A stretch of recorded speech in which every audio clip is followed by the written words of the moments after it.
Ya, baik. Bismillahirrahmanirrahim. Alhamdulillah berkat rahmat Allah semata ya kita mensyukuri karunia satu nafas kehidupan hari ini gitu ya. Kita tidak pernah tahu hari ini bisa jadi hari terakhir ya. So do our best, semoga kita bisa meraih yang terbaik yang sudah Allah persiapkan buat kita.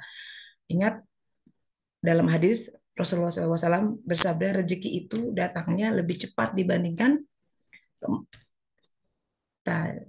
artinya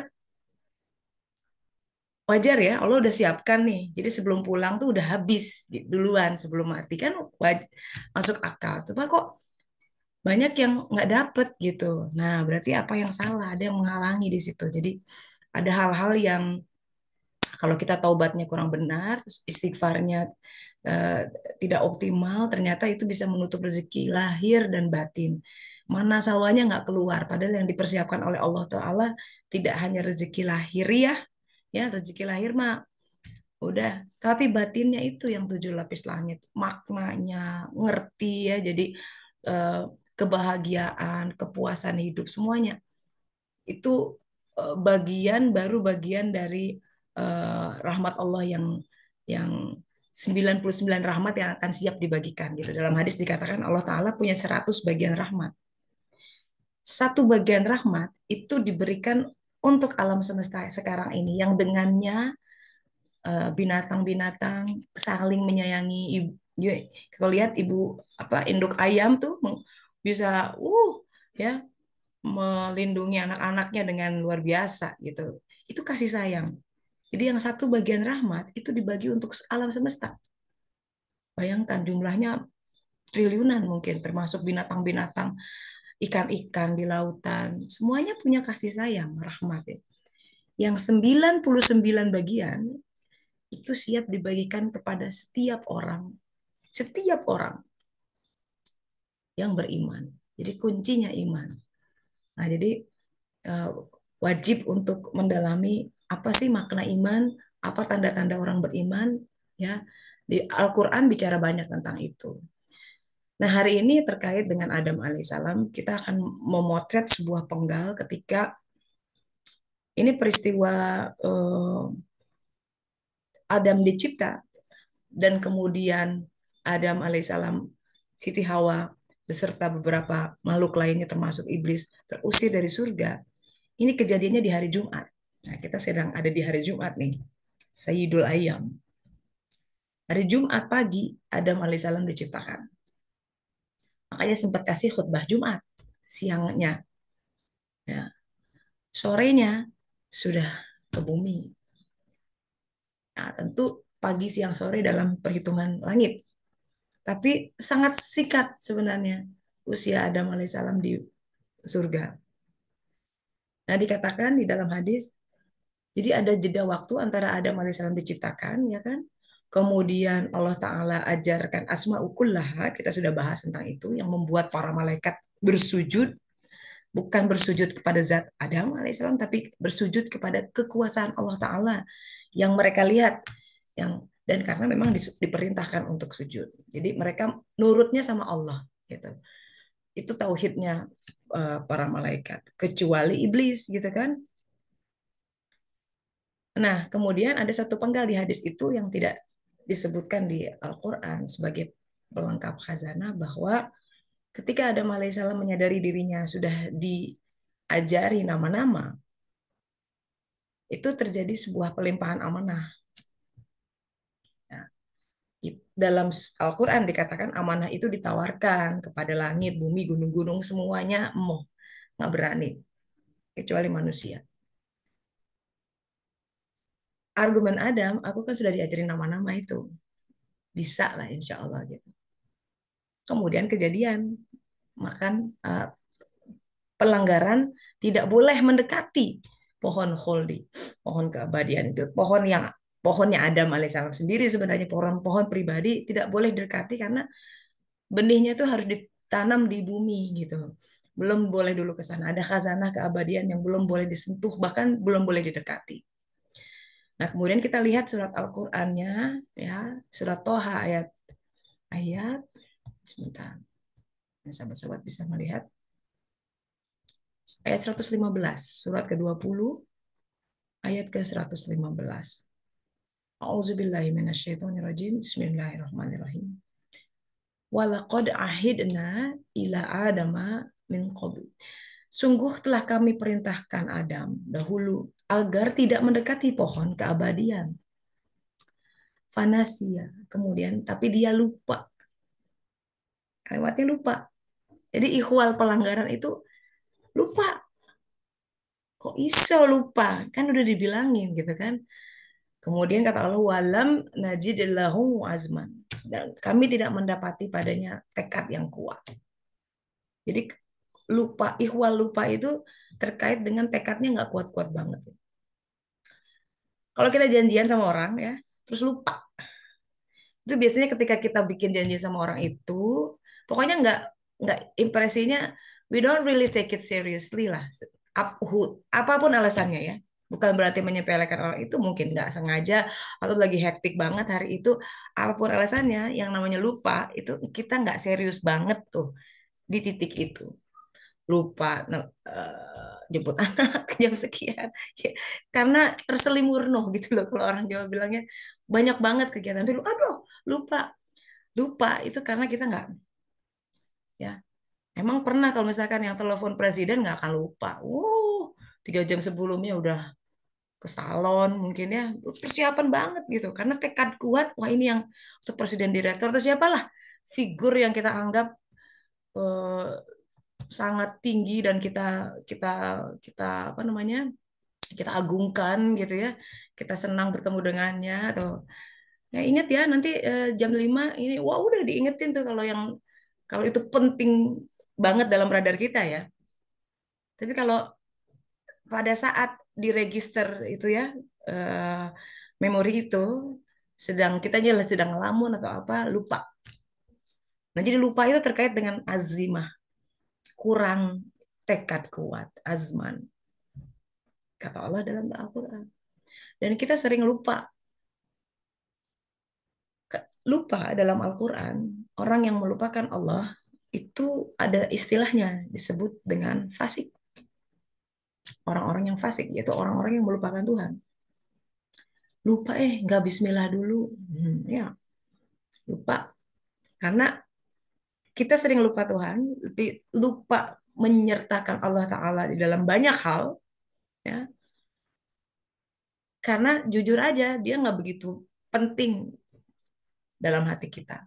Nanti kalau kalau butuh baru kembali. Kalau sedang pengen sesuatu baru ya. Kalau ya diingatkan azan, oke lah 5 menit itu sholatnya yang cepat. Dengan kadang zikir, kadang enggak. Kalaupun zikir juga adanya gitu ya. Kayak pantat tuh kayak panas gitu, nggak bisa tahan lama-lama duduk berzikir gitu. Kalau itu yang terjadi, jujur saja kita nggak begitu memujanya kok. Kita nggak begitu mencintainya. Cita kita masih pada selain Allah. Sesuatu yang kita betah berjam-jam. I don't know what. Mungkin seseorang yang kita cintai, mungkin karir atau pekerjaan yang kita banggakan, atau scrolling sini situ yang memberikan pleasure gitu, ke apa, kenikmatan buat kita pribadi. Jadi pelajaran Adam alaihissalam hari ini ya, tentang ketika kita lupa, di titik itu kita tidak punya tekad kuat tentang hal itu. Nah, silahkan menyandingkan kita lupa-lupa sama apa. Lupa sholat, ya karena nggak begitu mementingkan sholat. Itu aja. Sesimpel itu sebenarnya. Ya, udah lupa. Ya, kalau beneran beneran ya, misalkan, aduh, kayak kita janjian sama orang penting, uh, wakernya di alarm ditahan di jam berapa. Bahkan secara badan tuh kayak kita mau naik pesawat tuh lah. Ya kan? Apalagi pesawatnya jam jam 5 subuh. Berarti jam jam 3 sudah sampai sana. Jam 2 udah begitu tuh. Tidur juga nggak nyenyak. Takut ketinggalan pesawat. Nah, karena tekadnya kuat, tidak ingin ketinggalan pesawat. Kalau nggak tiketnya hangus. Mahal lagi tiketnya misal. Tekad kuat. Kalau tekad kuat begitu. Sampai nggak bisa tidur gitu ya. Besok mau terbang. Tidur juga bangun sebelum alarmnya nyala. Itu tekad kuat. Nah sekarang lihat bagaimana kita mem, apa namanya memperlakukan saat-saat sholat ketika dia datang. Apa seneng gitu ya? Apa ya sholat alam? Bentar lagi 5 menit lagi aku wudhu sekarang ah gitu. Apa dinanti-nanti atau setiap azan dirasa, aduh udah azan lagi, beban. Sholat beban.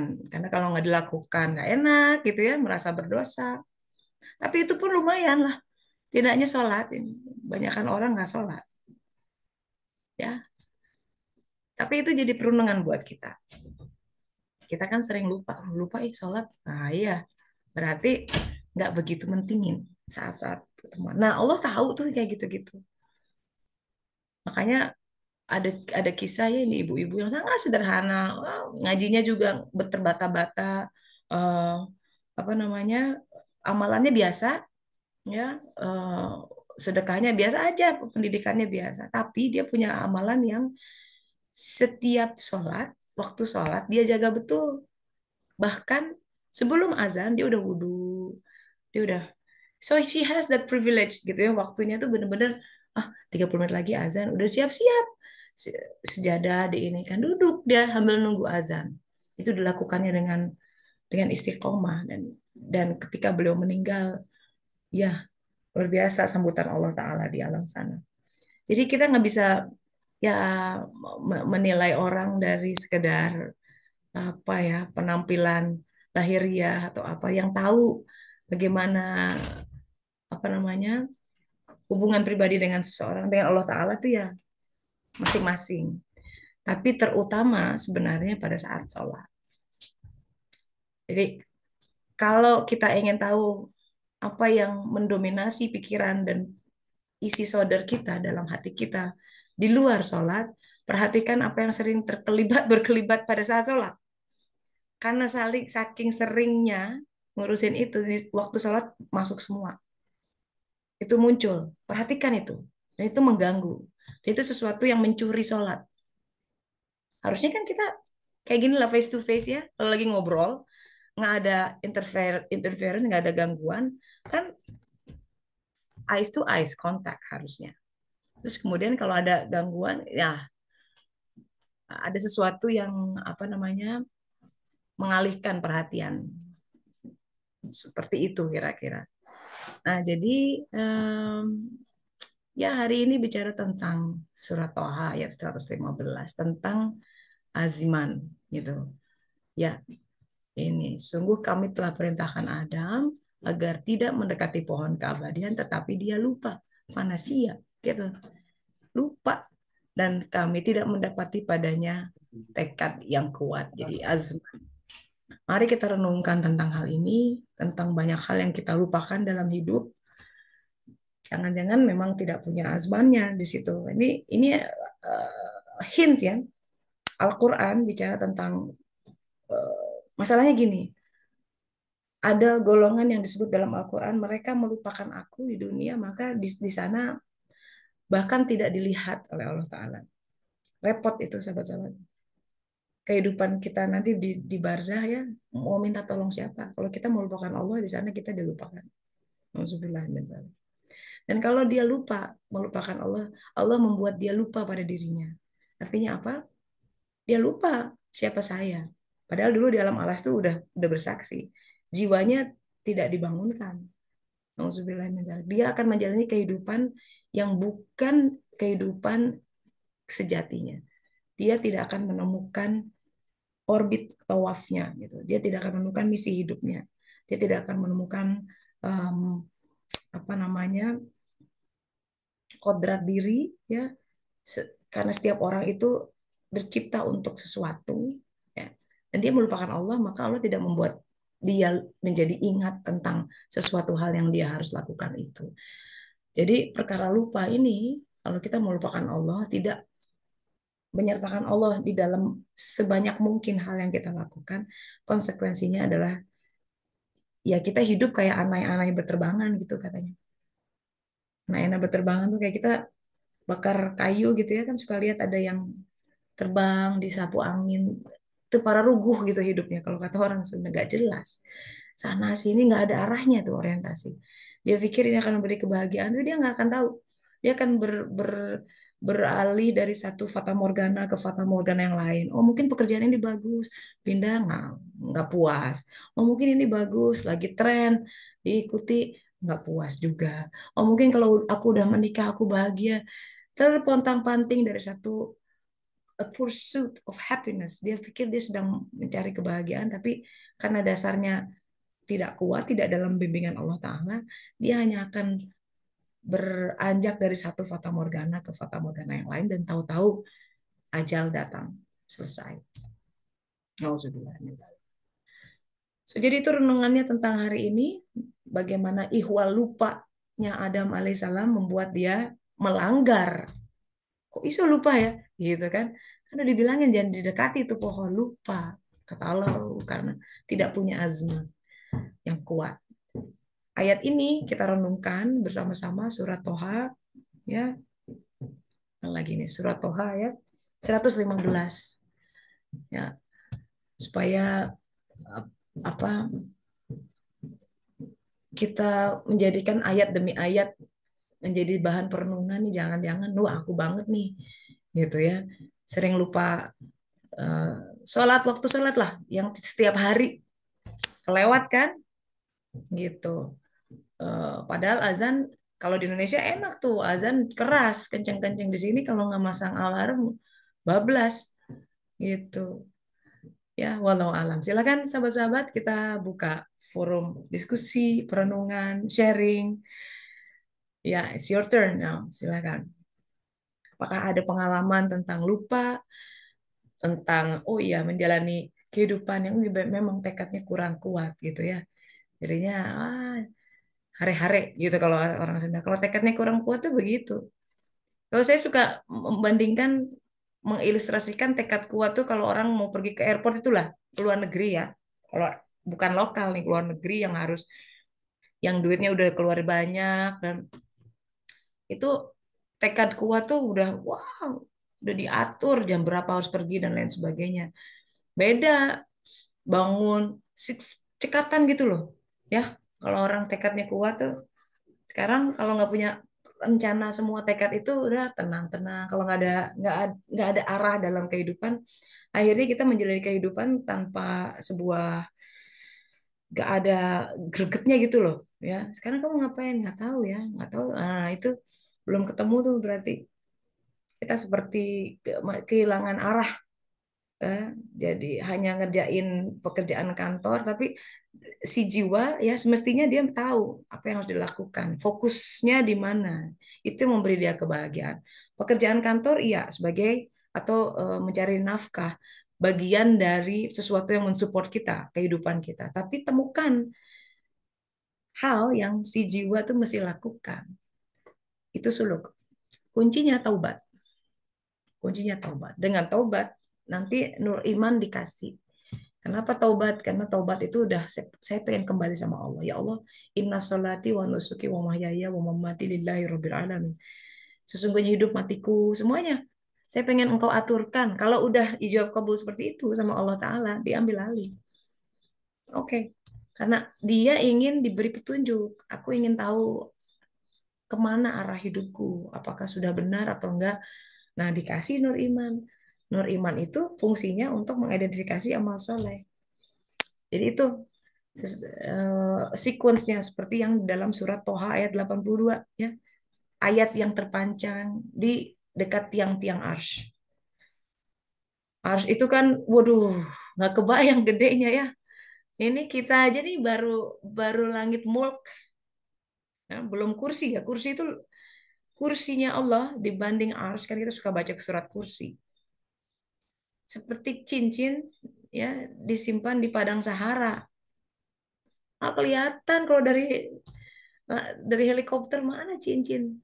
Cincin segini di padang Sahara. Itu kursi, terus arsy-nya Allah. Oke. Sekarang kita, bumi kita dibanding kursinya, itu sama aja juga.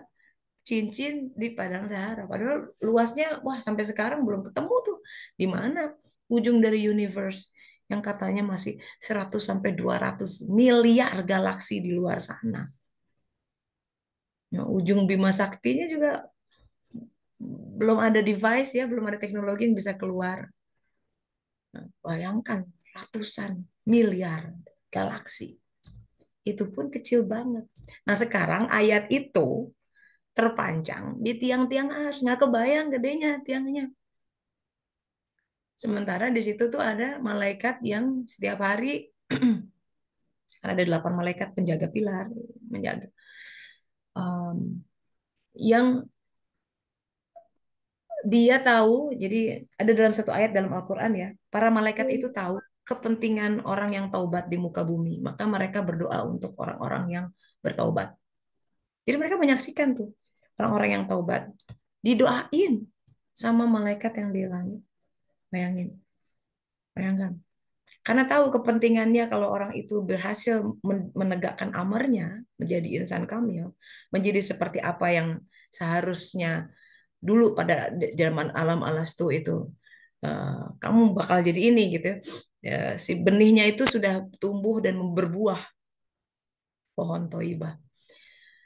Nah, itu didoakan makanya logonya gitu ya di ayat itu. Auzubillahiminasyaitonirrajim. Bismillahirrahmanirrahim. Wa innila ghafaru ya surat Toha ayat 82. Silahkan dibuka. Toha ayat 82. Ini peta bersuluk. Wa innila ghafaru dan Allah aku menjadi maha pengampun. Kalimatnya itu aku. Wah inilah ghafaru. Itu sebuah kata kerja beda gitu ya. Jadi dia individu lebih lebih lebih intimate kalimat ini. Dan aku menjadi maha pengampun pada siapa? Pada orang-orang yang liman taba bertaubat, wa amana beriman, wa amila sholih beramal soleh, sumah tada. Kemudian itulah yang ditunjuki. Tunjuki kemana? Ke siratal mustaqim. Jalan kebahagiaan masing-masing orang. Yang kita minta setiap sholat itu supaya menjadi bahagia yang hakiki ya, lahir batin, bukan bahagia berdasarkan hitung-hitungan kita. Aku bahagia kalau begini-begini belum. Karena Sang Maha Pencipta yang menciptakan dia Maha tahu. Karena kita punya elemen jiwa yang kita nggak paham jiwa kita sebenarnya cocoknya di mana. Kan referensi kebahagiaan kita menurut hawa nafsu tuh referensinya duniawi. Bahagia tuh kalau punya mobil, punya pensiun, rumah, ini gitu kan. Mapan hidup itu definisi kebahagiaan orang. Kalau gitu, wah Nabi Isa sedih banget tuh kehidupannya ya. Kalau kehidupan itu Nabi-nabi itu banyak yang nggak bahagia tuh hidupnya berdasarkan kacamata ya definisi kebahagiaan orang banyak. Bahkan berakhir tragis. Tapi itu kalimah Allah, orang-orang yang bahkan namanya menjadi abadi karena sebut di dalam Al-Quran. Nah, jadi the notion of happiness ya, kalau kita bersuluk pasti berubah karena nanti di alam barzakh sahabat-sahabat kelihatan orang yang benar bahagia apa enggak. Apakah kehidupan kita hak atau tidak itu kelihatan. Di sini mungkin masih bisa termasquerade ya, oh orang masih karena fisikal, tapi di dalamnya kalau orang itu tajam, merana, meninggal, tampak sebenarnya dia menjalani kehidupan yang salah atau nah kita takut gitu karena kehidupan di sini tuh bener-bener aduh apa ya taruhannya di sini banget gitu. Kalau salah ini wah udah ke sananya jangan sampai salah langkah. Jadi kalau sudah ada peringatan seperti itu sudah kena ikuti gitu jangan sampai nanti orang-orang sana di alam barzah atau bahkan di alam akhirat nanti yang mereka sesalkan ini Al-Qur'an ya. Kalau Al-Qur'an bicara tentang kejadian yang belum terjadi, sebuah peristiwa belum terjadi tapi udah dikasih kasih tanda karena Allah Maha tahu apa yang terjadi awal dan akhir sebagai peringatan. Kan gitu bilangnya, tolong kembalikan kami ke dunia ya. Udah terlalu udah kiamat. Apa mau apa emang balik mau beramal soleh ya itu dia amal soleh. Nah, kena. Jadi selagi kita masih memakai kendaraan jasad ini sahabat-sahabat temukan amal soleh itu masing-masing. Bangun hubungan sama Allah Ta'ala supaya kita tidak menjadi orang-orang yang lupa. Walau alam. Ayo silakan kita ganti dengan sharing session. Gimana? Selamat datang Pak. Siapa nih? Pak Witono ya. Wah, Pak Witono posisi di Tangerang ya Pak? Bisa di unmute Pak? Iya, mungkin ya Pak Witono silahkan bergabung. Alhamdulillah. Ya inilah pengajian kita Pak, mingguan. Selamat datang juga Mbak Sunu, lagi di kantor nih. Bune, yang iya Bu Ari, Bu Sri. Gimana? Ada pengalaman tentang ini nggak? Tekad kuat. Heeh sih memang teh aku tuh kurang tekad. Kalau tekad kuat, tapi gini, tekad itu memang dari Allah sih ya. Ya nggak bisa kita minta tuh sebenarnya berikan aku diberi taufik itu diberi bagian jadi kita nggak pakai beker juga udah bangun jam 3. Wah itu indah sekali ya. Beker pasang 6 tidur gitu ya, bablas anginnya memang susah. Tekad itu diberi, diberi, diberi. Ya, untuk sekedar sholat tahajud istiqomah gitu ya, tilawah istiqomah itu kan harus ada azimah. Jadi ini sebenarnya bicara tentang cinta. Coba ya kalau orang jatuh cinta, hmm, janjian, wah tunggu-tunggu, udah deg-degan aja ya, nungguin juga, nggak akan telat, lebih awal bahkan, ya, Ah, karena pengen ketemu gitu kan. Apapun yang sang kekasihnya katakan dia langsung tangkap, aware banget gitu. Oh dia sukanya ini, dia nggak suka ini gitu. Jadi apalagi ketika dia bilang jangan dekati itu, dia tangkap gitu. Jadi sebenarnya ini lagi sedang ditumbuhkan cinta gitu ya. This is a story of love, love story. And it's beautiful gitu cara Allah Taala memperkenalkan dirinya lewat Adam alaihissalam, bapak kita. Bagaimanapun nih memang ya memang gimana ya. Sudah dari awal sudah aku akan ciptakan khalifah fil ard. Memang skemanya harus ke bumi, cuma bagaimana? Ada kisah yang melatar belakangi itu gitu. So, who dan ok gitu ya. Jadi kalau ke Adam harus ke bumi memang. Kalau nggak lewat pohon Huldi mungkin yang lain, tapi takdir sudah membawa sedemikian rupa. Wallahu alam. Ya, jadi dalam hidup ya memang banyak hal yang kita nggak tahu, mesti humble, minta ya Allah, minta diajari gitu ya. Kalau pelajaran Allah itu bedanya ya, kalau kita misalkan kita menjalani kehadiran Allah, dia membuat kita eh, seperti tetes embun ya di panas yang terik gitu ya. Setetes dua tetes itu sangat sangat berharga gitu dan kemudian kita menjadi berdamai dengan kejadian apapun yang sedang terjadi, terutama hal-hal yang kita tahu ya Allah ini nggak suka gitu ya atau berat atau menantang sekali gitu. Nah, ketika dia meneteskan pemahamannya atau sekedar menguatkan kita dengan kesabaran, udah sabar. Satu ayat kadang-kadang terngiang, bersabarlah dalam menanti keputusan Tuhanmu gitu kan. Ya udah sabar. Sabar namanya sabar ada figur nabi ya yang dikaitkan dengan istilah sobron sobron jamil, kesabaran yang indah. Tahu masih ingat nabinya siapa? Ini nabi ini berdoa puluhan tahun,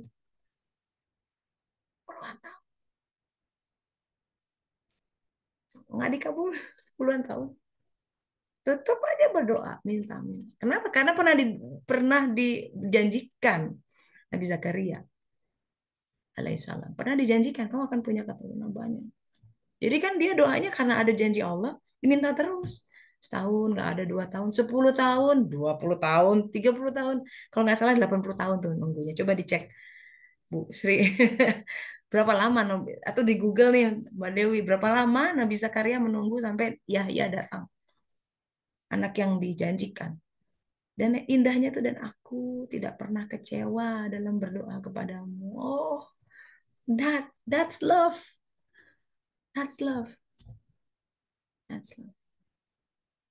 Karena buat orang-orang seperti itu tuh tidak melihat hasilnya, dia bisa berdoa aja udah luar biasa.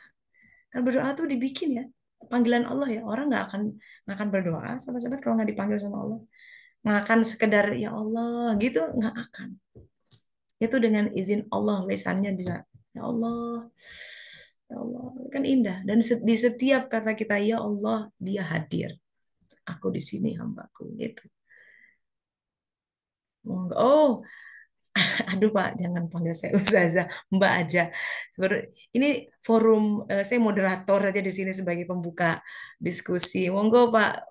Oh ya, sholat asar ya. Oh iya betul betul, alhamdulillah. Ya sahabat-sahabat yang di Indonesia sholat asar ya, sholat dulu itu lebih utama. Nah, ini mah karena perbedaan waktu jadi agak repot di sini.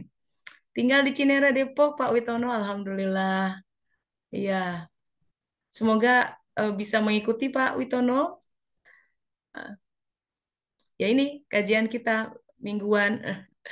Kajian ini ada di Paris tuh ya. Jadi kita ada berbagai teman-teman diaspora. Mbak Dewi juga di aduh kotamu apa sih Dew? Susah nyebutnya. Le apa sih? Dew, tinggalmu di mana? Kota aku lupa Dew. Tuh lupa. So we just talk about lupa hari ini. Oh, ya. Kalau Teh Yandian karena pernah ke rumahnya jadi masih apal. Ya. Terus di mana lagi ya? Oh, kalau orang Inggris bacanya Saint Felix, cuma orang Perancis beda lagi nih bacanya. Iya bacaan ini mirip-mirip kayaknya song gitu kan. Oke. Saint Felix itu daerah I've never been there. Berapa jam Ya, dari Paris tuh? kalau naik Sih, kereta langsung sih 3 jam lah kira-kira. 3 jam. That's Mm-mm. quite a long. Lah, ya kayak. Jadi waktu kamu kemarin ketemu di KBRI itu 3 jam ya naik kereta ya. Lumayan. Sebenarnya sih nyampe 2,5 sih sekarang udah lebih cepet. Hmm. Hmm. Mm-mm. Ya kalau dari Amsterdam tuh ke Groningen 2,5 jam kira-kira. Iya, Iya. bayang Mm. segituan lah. Ya, gimana perenungnya? Hari ini gimana teh materinya? Ada yang menggugah nggak? Ada yang wah kena nih gitu. Apa tuh? Saya telat masuk dari TS. Ya nggak apa-apa, nggak apa. Mm-mm. Ya mungkin yang lain silakan. Makasih ya Dewi ya. Saint Uh-uh. Felix. Saint Felix. Ya, Mbak Syifa, udah lama nggak bersapa. Ya, Bu Eli, apa kabar Ibu ya? Nadia, gimana hari ini? Ada satu ayat ya bicara tentang kita memotret kisah Adam alaihissalam dari sisi itu. Azman lupa. Oh iya. Kan ini kan kita tuh Al-Qur'an tuh kitab yang menuntun. Nah, ini kan ayatnya jelas. Sekarang bagaimana memfungsikan ini sebagai sebuah tuntunan dalam hidup. Supaya kan kita beribadah tuh supaya lebih baik, jadi hamba yang lebih baik gitu kan. Nah, karena nabi-nabi yang dikisahkan dalam Al-Quran itu harus jadi kontemplasi buat kita. Tidak sekedar kisah ini. Ada sebuah pembelajaran yang dalam setiap hari supaya kita mengasah jadi hamba yang lebih ma'rifat. Ujung-ujungnya kan supaya ingin makin dekat ya. Dekat tuh kan bicara tentang intimasi. Ya, jarak iya, tapi kan gini, ada orang yang serumah tapi rasanya jauh. Ada nggak ya? Gitu. Ada orang yang kita tinggal di tempat yang berbeda tapi hati dekat gitu kan. Jadi kadang kedekatan itu intimasi tidak paralel ya dengan physical intimacy. Jadi ada orang yang sekantor gitu ya atau satu tiap hari ketemu cuma hatinya jauh. Ya jauh aja. Tapi ada orang sahabat kita yang di benua lain misalkan negara lain di kota lain tapi tiap hari chattingan terus atau hatinya tuh rasanya dekat. Nah, jadi Allah Ta'ala secara zat mungkin kita anggap kan kita tidak melihat dia secara zat tidak di sini. Nggak bisa. Mata ini nggak kuat. Cahayanya terlalu terang. Kalau kalau dia menampakkan tanpa hijab, kita hancur. jadinya nggak bisa lihat, tetap mati gitu kan. Makanya mengenal dia itu bertahap. Kita mengenal dia di alam ini melalui asmanya, ya, nama-namanya, Ar-Rahman, Ar-Rahim, Al-Latif. Tapi nama-nama itu kita kenal dari mana coba kan? Ar-Rahman, Ar-Rahim itu kita nggak lihat di langit, enggak. Penyayangnya Allah Ta'ala kita belajar dari, kita punya referensi nenek kita yang sayang banget gitu. Ibu kita yang lembut sekali. Itu kan kita mengenal Allah dari makhluknya gitu. Jadi kalau kita punya bilang Allah Maha Pengasih Penyayang, itu referensinya pasti sama orang. Karena di situ kita belajar tentang sama bengis, referensi kita sama orang. Itu kenapa Rasulullah SAW juga menggambarkan kasih sayang Allah, referensinya kasih sayang ibu sama bayi. Kan dikatakan pernah lihat, kau lihat seorang ibu sedang menyusui bayinya dan kemudian memandangnya dengan kasih sayang. Sayang banget sama anak itu, baru dilahirkan, dipeluk-peluk, dicium-cium, ya kan? Dimandiin, disayang sekali. Allah lebih sayang dibanding ibu itu sama bayinya. Kebayang? Nah, kebayang sebenarnya. Karena itu the ultimate, orang cinta ibu sama anak, orang tua sama anak tuh ultimate. Kalau pasangan bisa cerai selesai, ya kan? Tapi hubungan darah, kelahiran itu forever, ibu kita jadi ibu kita. Jadi Rasulullah SAW menggambarkan cinta yang tertinggi itu ibu sama anaknya dalam hadisnya itu. Se apa imajinasi yang kita bisa dapat. Tapi Allah lebih sayang gitu. Nah, cuma kan kalau Allah lebih sayang, kenapa kok udah aku nggak dikabulkan kan gitu. Akal pikiran kita yang masih terbatas ini, kok aku minta cuma 10 juta aja, katanya maha kaya. Nah, nah kan kita nggak paham bagaimana cara Allah Ta'ala mengatur kehidupan. Apa makna di balik sebuah ketertundaan, sebuah pengabulan, ya, atau dia memberi sesuatu yang lebih baik sebenarnya. Kita nggak tahu. Kalau kata Jalaluddin Rumi, kamu tuh kekeh gitu ya, mengetuk pintu itu, tok tok tok tok, kok nggak dibuka, tok tok tok tok. Sementara 10 pintu lain dibuka tapi nggak pernah lihat. Ya, Rumi ya, that not you, but the other Rumi. Lagi nggak sekolah anaknya. Terus saya ingat teh, Ya, hmm, ketika minta sesuatu, ya ampun bertahun-tahun gitu. Terus saya mm, pikir saya bisa mendapatkannya. Ternyata di ujungnya pas udah sampai di ujung, saya pikir di ujung keberhasilan, hilang semua, lenyap, dar gitu. wow. Heeh. Itu Terus, waktu ketika apa namanya tempat yang saya harap saya bisa bekerja itu ternyata mm, mm, ditutup oleh pemerintah setempat. Terus mm, apa namanya pacar saya meninggal. Itu benar-benar ngeblok dan kan kesedihan itu kan bikin saya sampai nggak bisa berpikir, nggak bisa kerja, nggak mau kontak sama orang, jadi nggak ada energi gitu. Untuk mm. ngapain lagi ya gitu. Dan saya pikir ya pada saat itu saya pikir oh gini ya, saya pikir Allah tuh berada di pihak saya gitu. Tempat kecewa sih. Hmm, Tapi hmm, hmm. tapi karena udah nggak bisa ngapa-ngapain lagi, saya sadar ya udah deh, ya Allah saya nyerah. Jadi kayak saya ngibarin bendera putih aja deh. Saya sadar saya nggak bisa apa-apa. Saya pikir setelah bertahun-tahun merencanakan semua ini, saya bisa nih gitu kan, make my dream come true gitu kan. Udah kayak yang dikatakan para influencer-influencer zaman dulu lah, Hmm. motivator. If you believe in you, you can. Tapi ternyata tidak, saudara-saudara. Dan Wow, it iya must be hard. terbalikin sama Allah. Tapi Hmm, dalam waktu ketika saya nyatakan saya menyerah, saya ikut saya ikut kamu aja deh ya Allah gitu. Terserah aku mau dibawa kemana. Kalau saya harus pulang ke Indonesia, saya pulang gitu. Udah hmm. siap-siap nih pulang, pokoknya udah siap-siap sampai beli kardus gitu kan. Bukan ngirim Belum lewat packing-packing. Hah? lewat logistik segala macam. Tapi ternyata ya itu ternyata saya dipertemukan sama suami dan ternyata saya tetap Hmm, tinggal di sini. Nah, ternyata ya hidupnya memang berubah 180 derajat ya, tapi ternyata dalam beberapa waktu saya bingung itu, saya mulai paham, oh, ternyata Allah tuh membawa saya ke sini dan ini memang jauh lebih baik gitu. dirimu bersaksi itu lebih baik.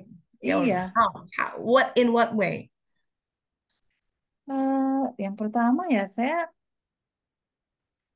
ada yang dan kan setelah 2 tahun setelah orang tua setelah saya menikah itu kan orang tua meninggal ya satu Hmm. persatu. Saya bersyukur sekarang ada yang jagain saya, ada yang jagain saya loh gitu. Saya punya Hmm. wali sekarang gitu. Di usia saya Ya. yang sudah late, waktu itu udah late 30 gitu ya. Sekarang udah Hmm. 46 gitu. Yang beginilah rencana Allah gitu. Allah tuh bilang kamu tuh nggak bisa sendirian deh sebenarnya apa ya semandiri mandirinya yang kamu pikir kamu adalah perempuan mandiri dan segala macam itu. Enggak Hmm. gitu. Saya udah siapkan sesuatu yang udah lebih baik ini ada seorang laki-laki yang mau masuk Islam, yang mau mengikuti kamu dan dia yang menjaga kamu gitu. Masya Allah. Dengan Ya. segala ya segala apa kekurangannya adalah saya tidak punya anak gitu ya. Tapi saya punya Hmm. anak tiri gitu. Hmm. Tapi it just a better way that Allah wanted me to live gitu. Ya. Ya. Uh-uh. Ya. Terus Ya. saya jadi yang tadi saya tinggal di kota besar, kota lumayan besar di La Rochelle, terus saya pindah pindah ke kota, bukan kota ini, teh ini tuh desa, desa gitu loh. Kota agak gedeannya ya 15 menit lah dari sini ya, bisa naik Kota kereta gitu. besarnya apa namanya? Eh Kalau yang paling deket sih Surger, itu pun kecil ya, tapi Ya, kota dilewati little kereta gitu. ada kereta di sana dan Hmm. ada pasar, ada sentra komersial gitu, ada toko-toko besar gitu. Eh, tapi di sini emang lebih tranquil. Saya jauh Ya. dari komunitas yang suka gibah gitu ya. Aha, Saya sih. orang Indonesia sendiri di Hmm. sini di antara 300 warga lainnya. Hmm. Mm-mm. Dan ternyata sekarang kan saya di 300 ya? Satu desa itu 300. 304 deh. Aku angkatan kedokteran tuh 260. 304 deh karena kemarin kayaknya ada yang baru Ya kan ya? melahirkan. Ini ada temanku nih dia kalau 260 ada karena dibagi dua kelasnya 100 ya. Iya, Aku bagian 304 nomor gitu. NPK 176. Mm-mm. Karena kan ini wilayah rural teh, jadi Jadi so everybody knows tetangga-tetanggaku. everyone. Ya, ya nggak everyone juga sih kan kalau di Prancis kan nggak kayak Indonesia gitu kan yang. Tapi Hmm. selalu ada pertemuan misalnya Ya, senam bareng atau apa gitu. Dan kebanyakan di sini tuh pensiunan memang. ya, there's something there harus dilacak tuh. Minta minta tolong Allah. Iya, Kenapa? iya Karena itu dan tanah yang sangat ideal untuk jiwamu. I don't know, writing, contemplating, kreatif dengan internet ya anything is possible. Kalau iya jalan ketemu saja dengan udah makin. Mm-mm. orang-orang yang bukan orang-orang kota ya. Kalau orang Prancis Mm-mm. kota kayak orang-orang Paris itu kan mereka sudah sangat Nah, gaul lah ya. Ini mm-mm. tuh orang-orang kebanyakan petani, peternak gitu. Hmm. Agak Yang mirip Lil mungkin ya. Teh Lin kan ada di Lil. Lille masih kota besar teh. Itu masih kota besar. Apa aku gagal itu Mm-mm. sendiri. Ini desa teh, aku tuh desa, commune Oke, namanya kalau oke, desa oke. gitu. Gitu. Wow, ya Kota itu besarnya dia. lagi, Wow, that's amazing. You should jadi write it sekarang down, saya your story. saya mensyukuri, Penggal itu. Betul, penggal saya itu. mencoba untuk mensyukuri dan selama si awal-awal pernikahan saya masih belum ada energi untuk mencari kerjaan atau apa gitu di wilayah sini, wilayah yang kecil dan sepi ini. Akhirnya saya Hmm, bikin usaha sendiri online di rumah dan hmm, I'm hmm. enjoying it gitu. Ya, ya, Mm-mm. ya. Itu mah Gitu. Allah pemberi rezeki nggak ada. Coba cari ayatnya silakan. Kita tuh dilahirkan, dicipta bukan untuk cari rezeki. Rezeki itu Allah yang ngatur.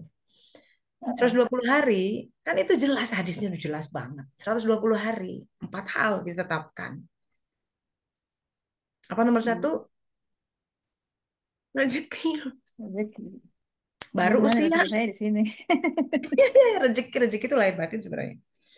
Rezeki ilmu, rezeki itu. Kan kita kalau belajar rezeki, wani piro cuma ngonoto. Padahal rezeki itu luas banget. Bahagiaan itu rezeki, kedamaian itu rezeki, ya. Hati lapang itu rezeki, dikasih sabar itu rezeki. Orang bisa bilang innalillahi wa inna ilaihi raji'un itu rezeki.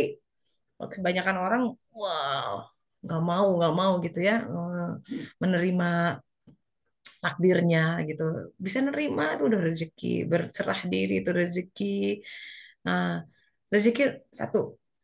Kalau yang rezeki lahir artinya di situ ditetapkan wadah-wadahnya ya. Berarti untuk apa? Nah, nanti kemudian itulah kita mengorientasi supaya kita hidup itu jangan jangan kehilangan orientasi.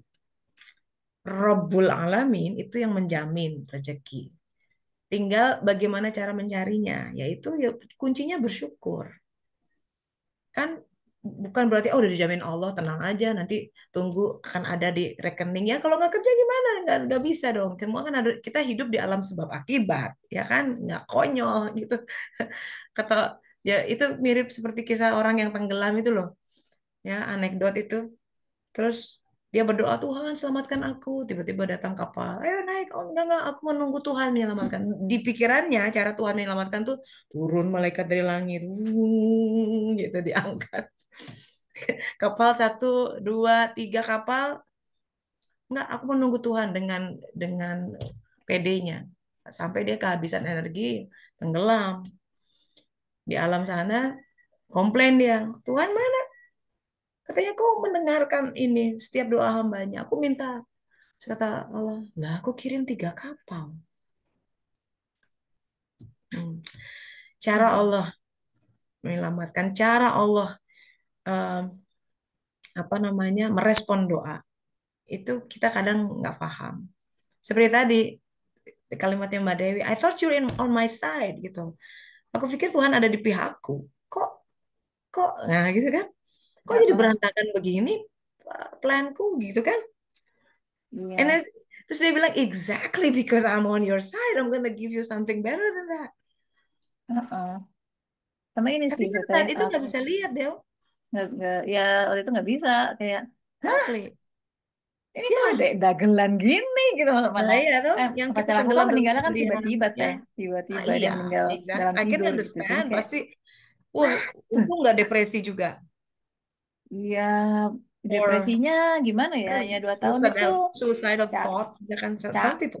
nggak sampai sih untuk alhamdulillah nggak cuman kayak orang blow on aja gitu. Hmm. Mm-mm, Ya, kayak alhamdulillah kayak diberi nggak punya kekuatan. energi untuk ngapa-ngapain gitu. Exactly. Ya udah mulai udahlah ngapain ya wajar. Udah itu Iya. oh, ya, pukulan telak gitu loh. Semua udah diarahkan ke sana terus nggak jadi semua. Iya, dan kita nggak kebayang apa lagi Lemes. di depan gitu. Akhirnya Mm-mm, ketika sudah mm-mm, mentok ya mm-mm. menyerah. Ya udah deh Tapi ya Allah. testimoni seperti ini penting gitu.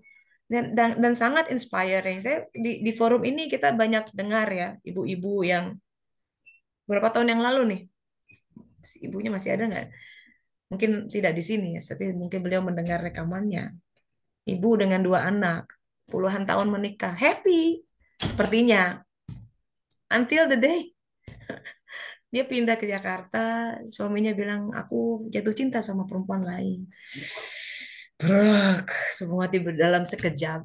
I thought, oh gitu ya. Terus tiba-tiba dia bawa dua anaknya pulang ke Jawa Timur.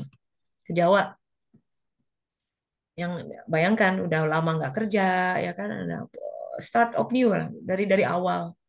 Nggak punya pekerjaan, anaknya masih harus sekolah. Pada saat itu saya nggak kebayang gimana harus kasih makan anak. Dia sampai bilang, ada hari di mana hari itu aku tuh nggak punya uang dan nggak punya makanan di rumah. Nggak punya Itu makanan. sedih banget ya. Oh kita di kulkas mesti ada makanan, bener nggak? Nggak pernah Mm-mm. tuh kulkas kosong. Atau di kabinet pasti ada setidaknya Indomie gitu. Ini nggak ada, makanan tuh nggak ada. So, kok bisa Bu? Nggak tahu. Setiap hari ada saja. Kalau nggak keluarga saya datang, ya tuh bawa makanan. Ini. Sekarang dia ngomong itu sekian puluh tahun. Anak saya sekarang sudah sudah lulus, sudah bekerja. Bagaimana coba dia jalani itu semua? Gak masuk akal. Rob yang sama yang menjamin rezeki, yaitu yang memberi makan.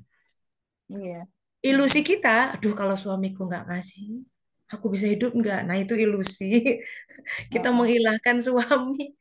Padahal yang ngasih itu rezeki Allah bisa dari mana aja semestanya. Siapa yang ini ibunya nih testimoni saya, wah itu inspiring banget kisah dia. Iya, Karena dia cerita, that's what I love from this class gitu. That's what I love from each to learn from each other story. Makanya saya memposisikan diri Pak itu sebagai moderator karena untuk ini sebagai pemancing aja karena setiap kita punya punya kisah yang luar biasa yang itu ditulis tangan oleh Allah Ta'ala. Dan itu yang dan nikmatmu maka kabarkanlah surat Ad-Duha gitu. Supaya tidak hanya kita sendiri yang kan kita jadi inspiring orang gitu dengan itu. Oh iya, Allah yang kasih rezeki. Nah, kita sering terpleset akidah kita. Duh, kalau kalau aku nggak punya kerja gimana anakku? Loh, emang yang kasih makan anak siapa? Seolah-olah kalau nggak punya pensiun, nggak punya asuransi, nggak punya, terus nggak bisa hidup gitu. Nah itu berarti kita sudah mengilahkan. Bukan berarti nggak boleh punya punya silahkan kalau ada rezeki lebih punya tabungan punya apa. Tapi hati jangan tergelincir. Seolah-olah kalau itu nggak ada aku nggak bisa hidup. Hmm, Iya itu. benar sih Teh. Soalnya almarhum nenek saya juga mengalami yang seperti yang dialami ibu itu. Jadi nenek saya dulu tahun 44 itu menjadi janda tiba-tiba di usia 25 karena Hmm, kakek saya dulu kan termasuk salah satu dokter Yayasan Ekman yang dibunuh oleh Jepang hmm. itu Teh, Terus, dieksekusi oleh Jepang. Jadi ya udah anak empat, ya satu masih hmm, baru lahir ibu saya gitu gimana coba. Jadi ya kata ibu saya dulu tuh ya gitu sering gak ada makanan. Terus ya. apa namanya? eh ya itu tapi ada aja yang ngasih dan waktu itu pas lagi nggak Dan ada hidup makanan semua tuh banget, anak-anaknya ya, nggak ada yang mati kelaparan. nggak ada hidup semua. Hidup semua apa ibu saya jadi dokter And juga very well akhirnya. sampai jadi dokter coba, nggak Oh, kebayang kan? oh. Ada aja gitu dan Ya. ketika sudah tua nenek saya itu ditanya sama saudaranya gitu, eh gimana sih kok Uni dulu bisa bisa Heeh. bisa bertahan, entahlah katanya gitu. Entahlah Jujur itu Allah aja, jawabannya jujur. entahlah gitu. Jadi Iya, pada saat nggak ada makanan ya kata ibu saya pada saat itu Lebaran. Jadi eh, banyak cobaan lah pokoknya, banyak cobaan. Kakak ibu saya pernah sakit mental gitu, kayak mungkin ya dibikin orang kali ya, entah Hmm. lalu-lalang. Tapi hanya baru baru sadar ya, baru tiba-tiba sadar dan menjadi normal di hari Lebaran pagi-pagi dan gak ada makanan satu pun. Tiba-tiba ada yang ketok pintu gitu. Ibu bidan, karena kan nenek saya kan dulu mantan bidan. Ibu bidan, Hmm. ada yang bawain makanan dong. Tempat sayur Indah. satu panci Wow, Masya Allah. Allah. gitu Dari Allah. dari Allah Siapa yang jadi ya menggerakkan dia? Siapa yang mm-mm, menggerakkan dia? itu Ya, lagi ya. itu indahnya bersender sama Allah. Terus terang, Mm-mm. kita tuh tauhidnya kurang. Katanya la ilaha illallah. Kenceng banget itu. Makanya dengan kalimat itu orang harusnya jadi muslim. Muslim itu berserah diri.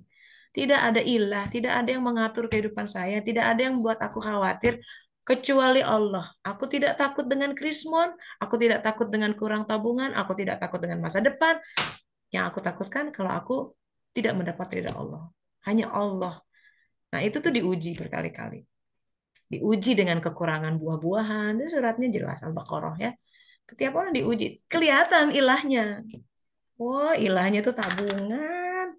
Tabungan dibikin hilang. Wah. Oh, ilahnya itu pensiunan. Pensiun dibikin. Oh, ilahnya adalah pekerjaannya. Sesuatu yang dia harapkan. Dia senderkan menjadi penopang kehidupan diri dan anak-anaknya. Itu ilah. Istighfar Iya. banyak-banyak.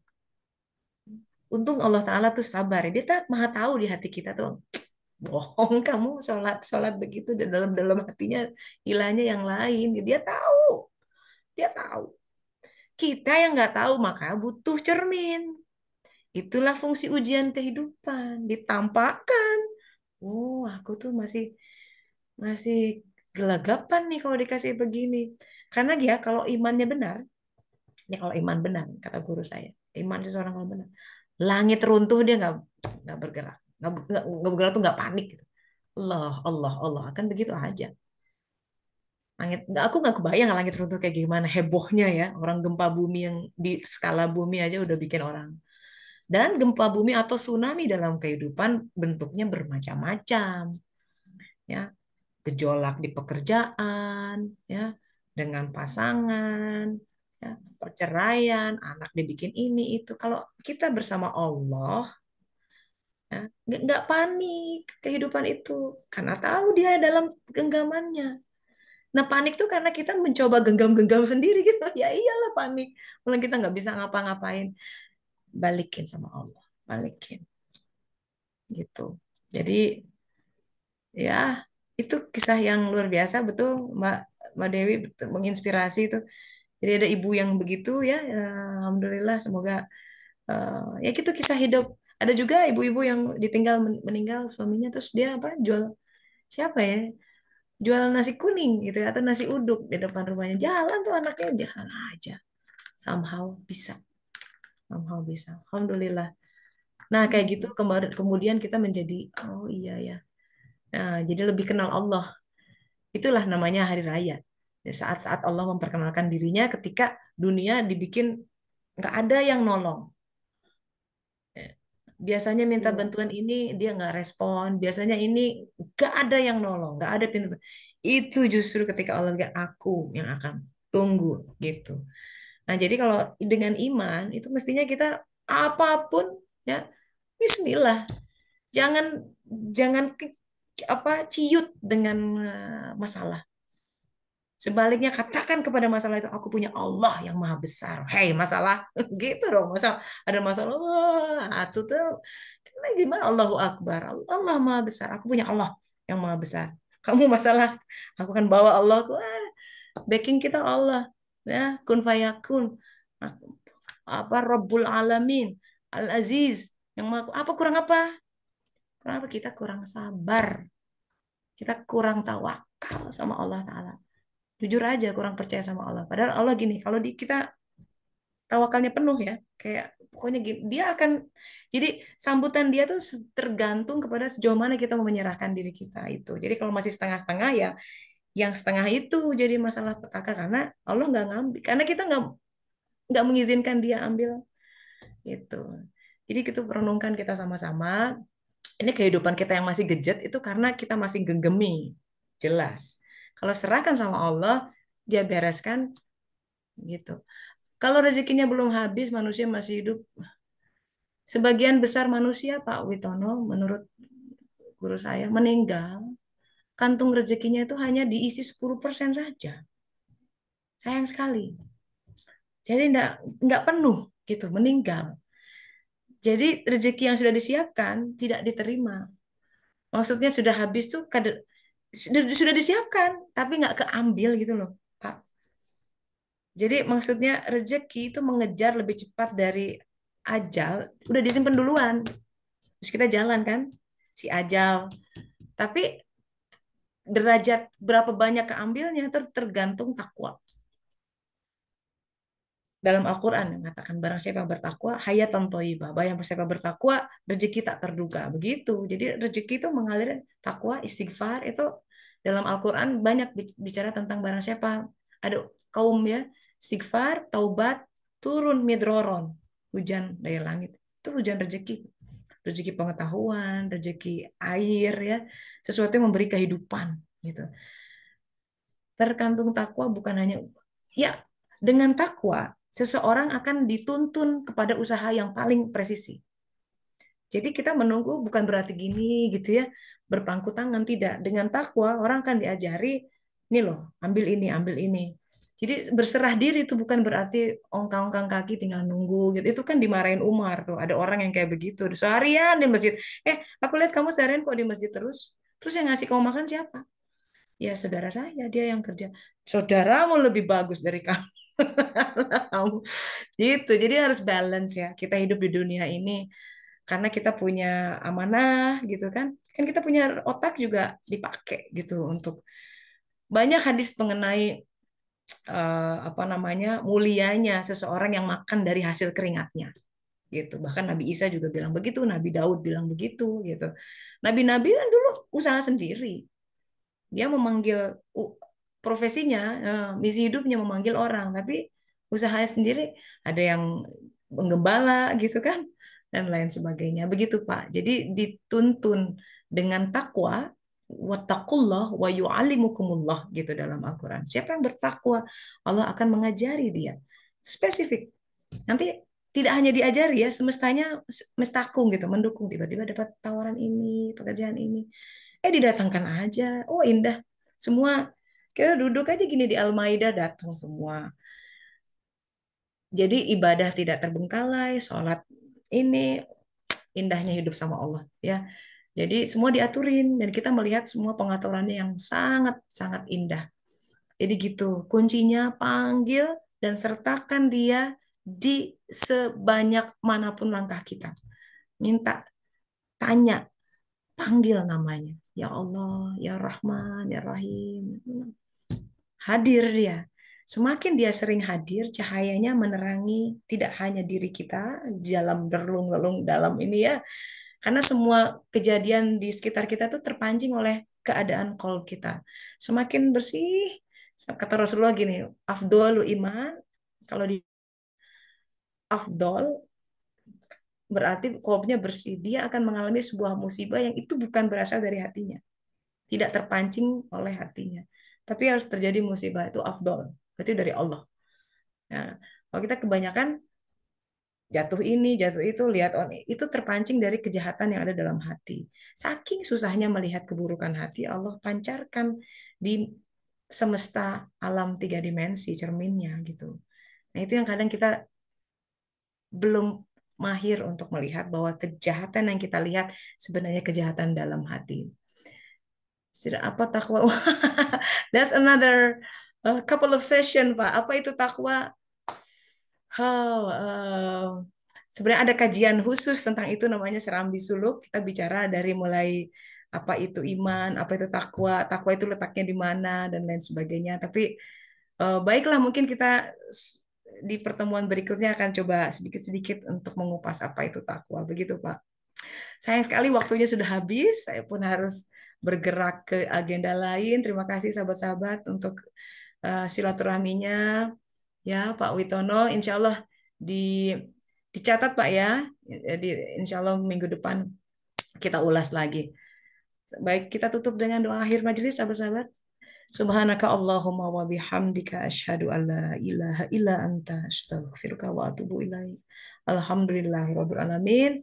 Selamat melanjutkan aktivitas, semoga bermanfaat kajian hari ini. Saya pamit dulu. Assalamualaikum warahmatullahi wabarakatuh. Waalaikumsalam warahmatullahi Silakan pamit ya. wabarakatuh. Terima kasih. Ya, mari.